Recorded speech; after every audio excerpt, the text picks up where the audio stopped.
When Caroline Levit faced Jasmine Crockett live on national TV, no one expected a quiet dismantling. But across 4 brutal rounds, one woman rose, and the other may never recover. The set of America Unfiltered was built for clarity, not drama. But that night, it was a stage for something closer to political reckoning. On paper, it was a standard debate, 4 topics, 2 guests, 1 moderator. But from the moment Caroline Levit stepped under the lights, hands clasped loosely before her, eyes scanning the crowd with the steadiness of someone who had done her homework, something shifted. She didn't walk in like a White House press secretary. She walked in like a prosecutor with time to kill. Jasmine Crockett, seated opposite, wore her usual conviction. That part was never in doubt. Passion wasn't the issue. Execution was. The moderator opened with immigration. Crockett went first, leading with personal stories, her voice warm and sure. "I see families torn apart," she began. "And kids in cages used as bargaining chips." It drew soft applause. A familiar script. Levit answered with numbers: 3.1 million illegal crossings this year, $18 billion needed for humanitarian centers, $8 billion for her own plan combining tech-heavy border security with a legal path for vetted migrants. Then, one line delivered like an aside, but heard like a shot. "Do you really think that's a practical solution?" It wasn't loud. It wasn't mocking. Just flat. Cold. Crockett blinked. And in the silence that followed, the studio changed. A few chuckles broke out, not joyful, but knowing. Social media, watching in real time, caught it instantly. The phrase trended within 10 minutes. The moderator kept the pace. Housing was next. Crockett pitched a $42 billion plan. Levit responded with data on supply-side reform, zoning laws, and incentive tax credits. "You say you want homes built," she said. "My plan does it 30% faster, with a third of the cost." Crockett tried to push back. "We can't measure humanity in dollars," she said. But again, there was no counterdata. No figures. The audience shifted in their seats. Some stopped clapping. Caroline didn't gloat. She didn't have to. Each response was structured, referenced, and under time. Crockett's words, by contrast, grew longer, less specific. No one watching thought they were witnessing a knockout. But by the second round, it felt like a submission. By the third segment, taxes, the tone was no longer hopeful. It was clinical. Jasmine Crockett leaned forward, voice raised just slightly. "The system's rigged. The ultra-wealthy pay less, and the middle class gets squeezed." Her proposal: increase taxes on large corporations, expand credits for low-income families, and cut rates for average earners. The message was clear. The policy less so. Caroline Levit didn't counter the sentiment. She didn't have to. Instead, she offered a recalibration.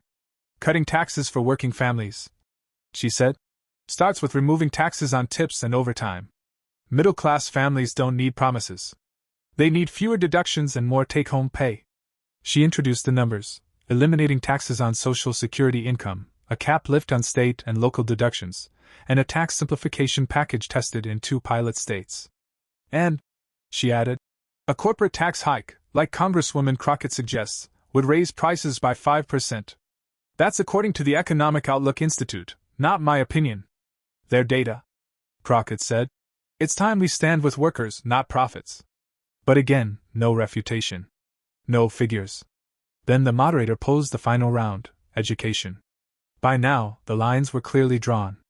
Crockett opened strong, proposing a 30% increase in public school budgets and free community college.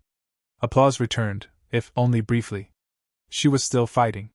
Levit answered with what sounded less like a counterplan and more like an implementation strategy. She emphasized trade schools. "Education needs to meet the labor market," she said. 20% more in skills training. No debt. Real jobs. A welding program in Nevada. A 25% job increase in test states. She didn't raise her voice once. It was in this segment that the public finally split. Clips of Levit's precise delivery went viral. On X, one trending post read, "Caroline Levit just made vocational education sound like national strategy. And Crockett still hasn't explained her $42 billion. Another post showed Crockett stumbling mid-sentence, visibly frustrated. "We need to invest in all students, not just a small group," she said. It sounded defensive. Then came the moment that wasn't broadcast. An open mic, left live for just 5 seconds, caught a voice backstage, later identified as Crockett's. "I'm sick of pretending they're not ignorant," she muttered. The clip hit social media within hours. That night, the applause had ended with the studio lights. But online, it kept going, for one of them. The day after the broadcast, Caroline Levitt flew to New Hampshire for what her team called a policy conversation, not a rally. She stood on a flatbed trailer in a hardware parking lot, backdropped by folding chairs and modest signage. But the crowd, largely working-class voters, was restless in a way that felt charged. She didn't open with rhetoric.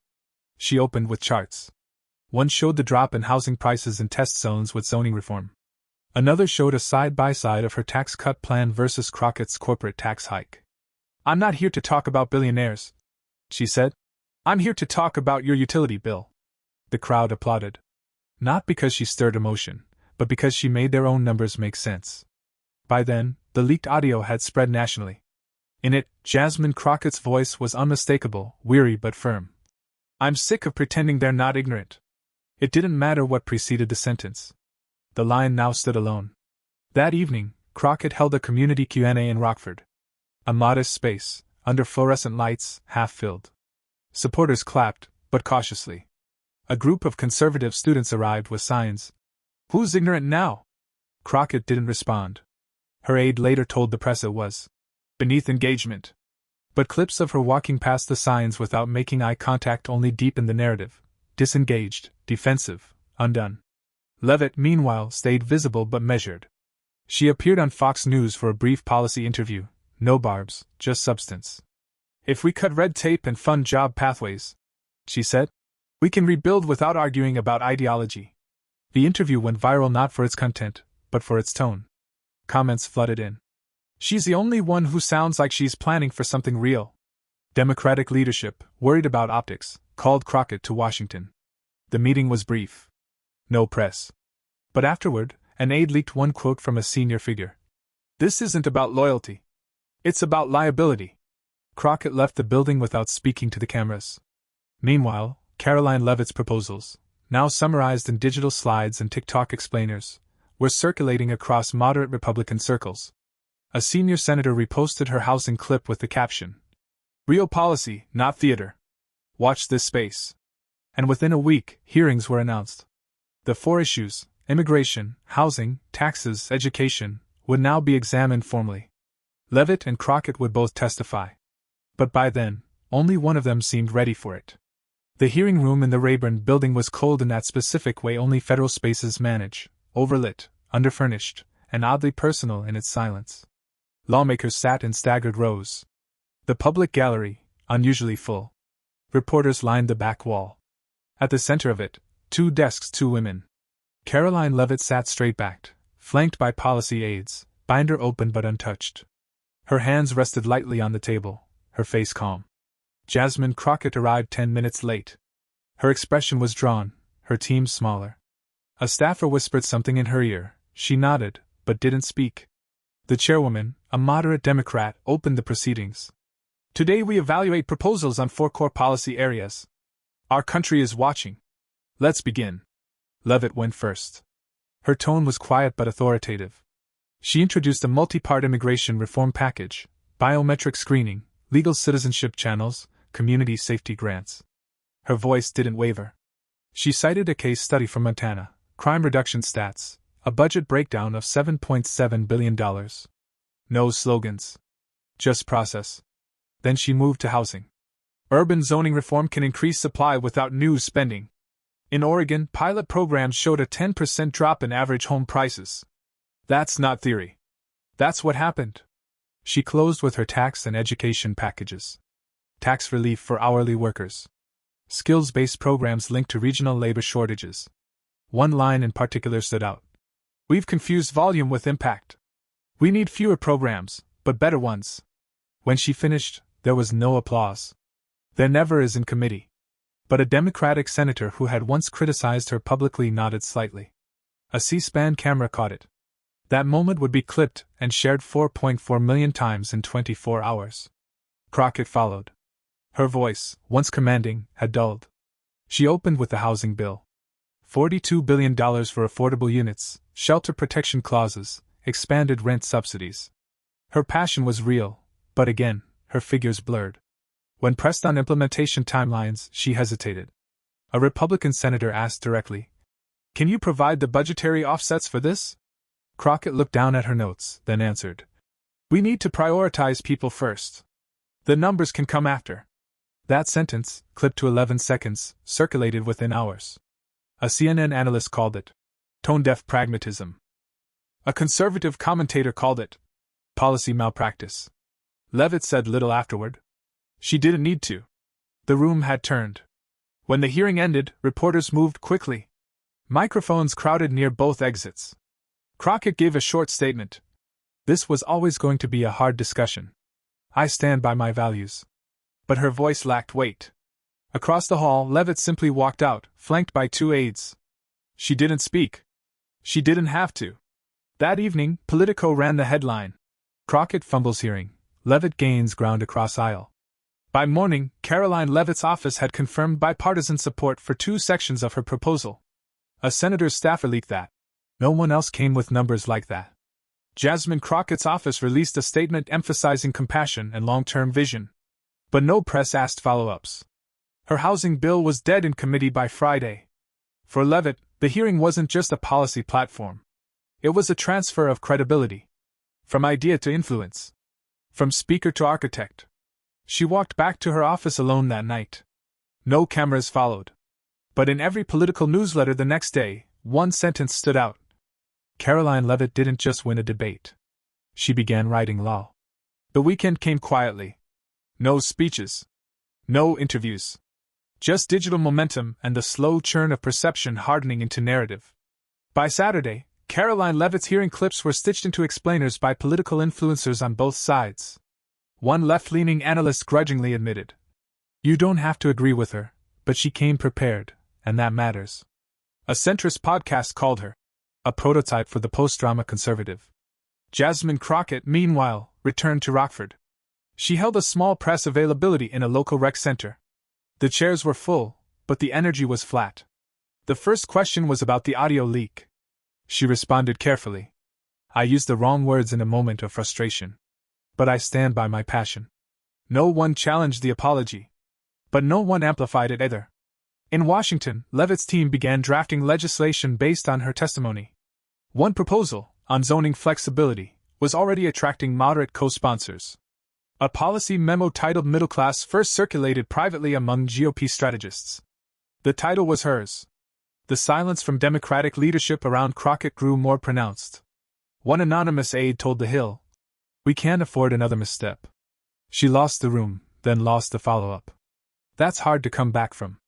Internally, Crockett's staff tried to regroup.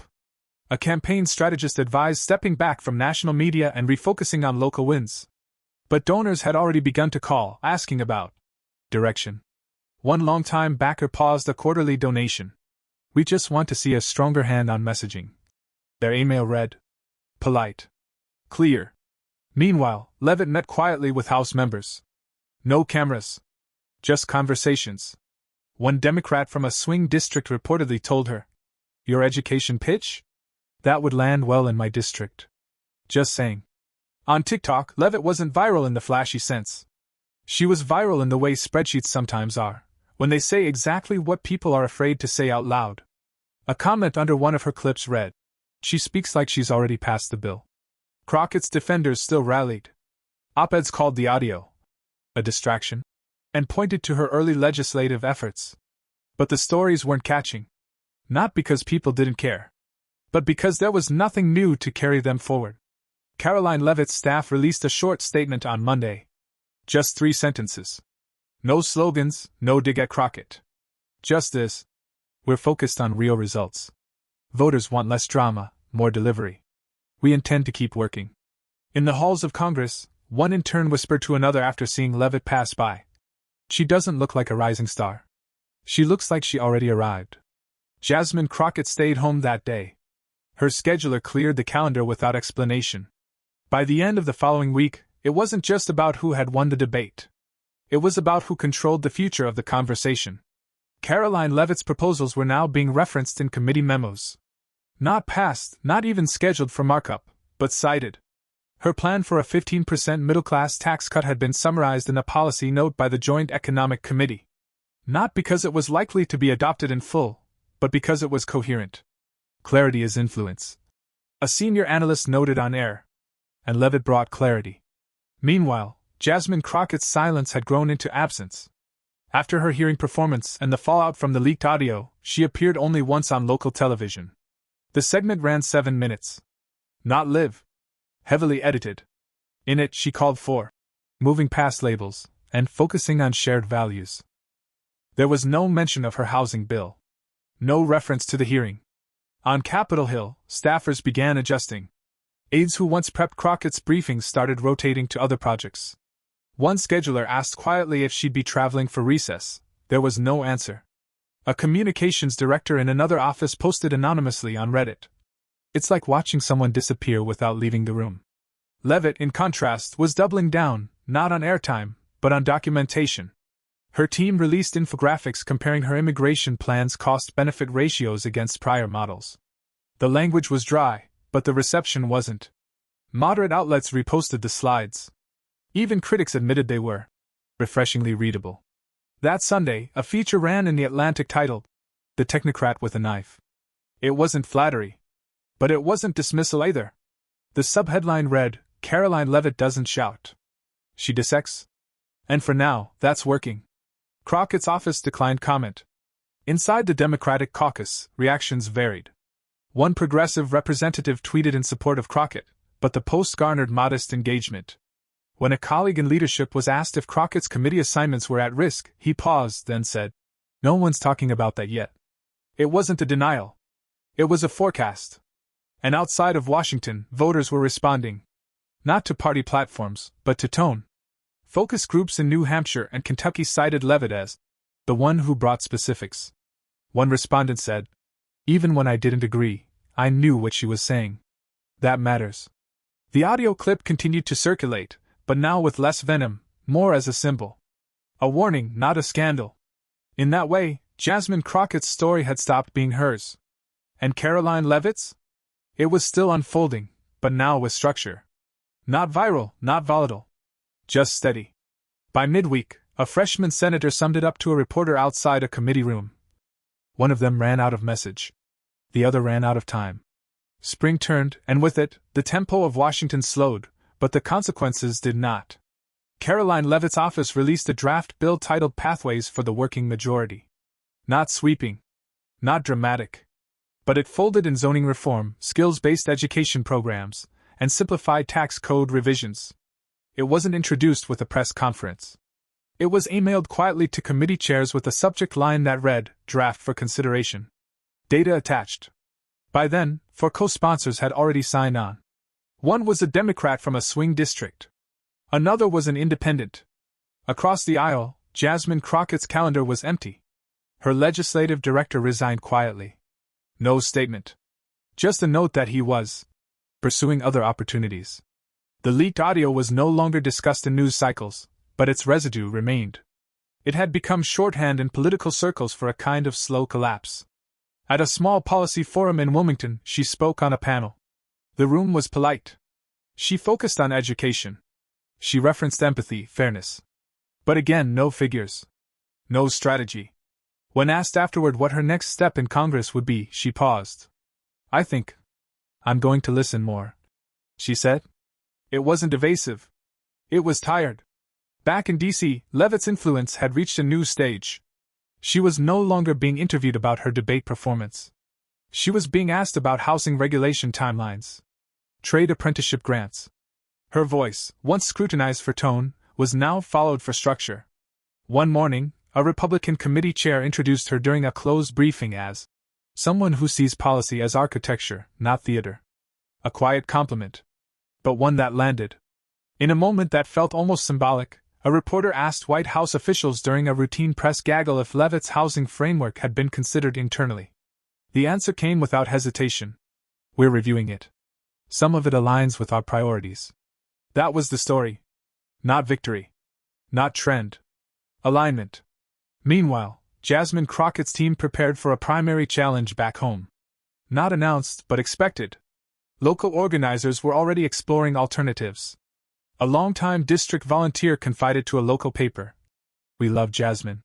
But it's hard to lead when people stop listening." By the close of the quarter, Levit's policy memo had become the most downloaded document from the House Research Service's public portal. And in a quiet, unremarkable hallway in the Capitol complex, a young staffer folded a printed version of that same memo into their folder, muttering under their breath, "This isn't just a new face. This is a new formula." What began as a debate had become something else entirely. Not a moment of dominance, but the quiet start of redefinition. Of what it means to win. Of what it means to lead. And for Jasmine Crockett, the lights hadn't gone out. But they had moved on.